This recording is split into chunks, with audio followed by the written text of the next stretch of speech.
Hello everyone, John Haynes reporting for Infoblips.com. Today we're diving into a hot topic that's been making waves in the black community, Kamala Harris' record as a prosecutor and her real impact on the black community.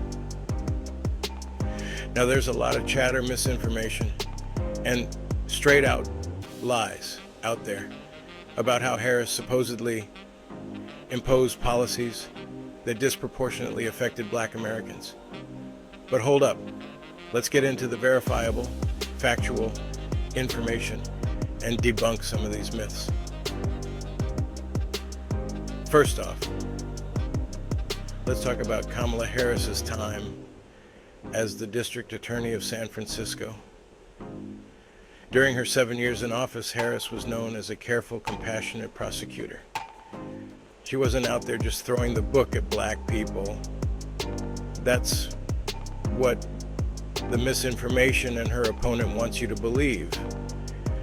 No, she was committed to holding individuals accountable for serious violent crimes. So if criminals were victimizing the community, including black families, yes, they went to prison. But here's the kicker. She also focused on helping nonviolent offenders turn their lives around. You see, Harris introduced innovative programs like Back on Track. This program was designed to give first-time nonviolent offenders a second chance. Participants were offered an opportunity to receive a high school diploma, job training, and access to available work instead of prison sentences. It was all about rehabilitation over incarceration. And guess what? A disproportionate amount of participants were black men and women who got a fresh start thanks to this program. Does that sound like targeting the black community? But let's not stop there. Harris also worked on reducing recidivism rates. She partnered with community groups and local organizations to provide support for those re-entering society. This wasn't just about punishing crime. It was about building a safer and more just community. Now, some critics argue that Harris was too tough and that her policies hurt black Americans. But when you look at the data, a different picture emerges. Harris's office focused resources on serious offenses, ensuring that those who posed real threats were taken off the streets. Unfortunately, that included an unproportionate number of young black men. The cold hard truth is, self-accountability and the California justice system bears a large part of the blame. Meanwhile, she pushed for law enforcement reforms that aimed to reduce the impact of the criminal justice system on nonviolent offenders. Harris required officers in California to attend anti-bias training and ordered some state-level officers to start to wear body cameras.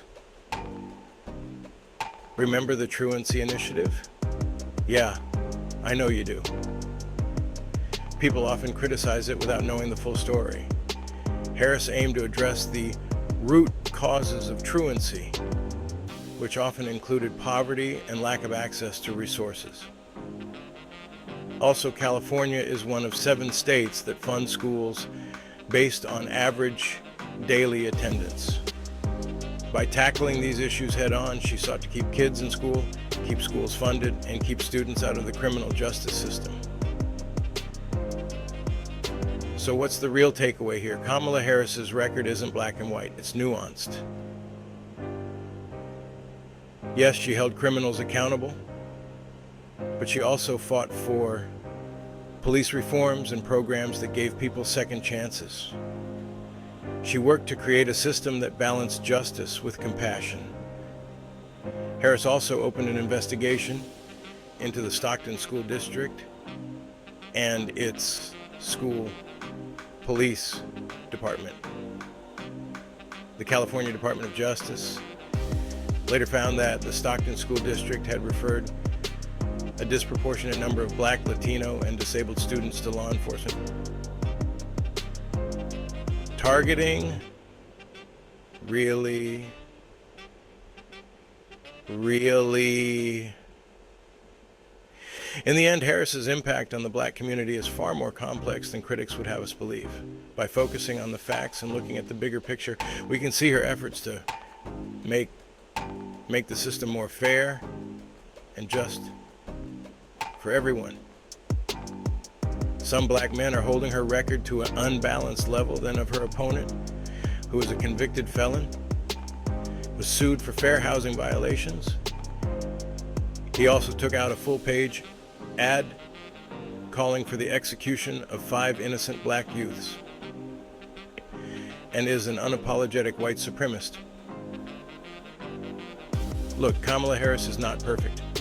However, Americans have always voted for people who were not perfect. So why are some black men treating her differently? Thanks for tuning in, folks.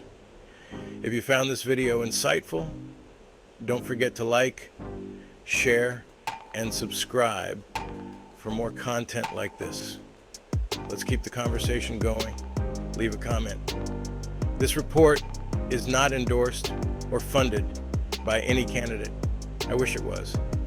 Just had my fill of black men falling for the okey doke led astray by false information fed to Pookie-andom by the opposition.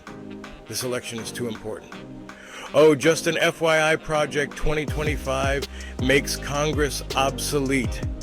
Peace out.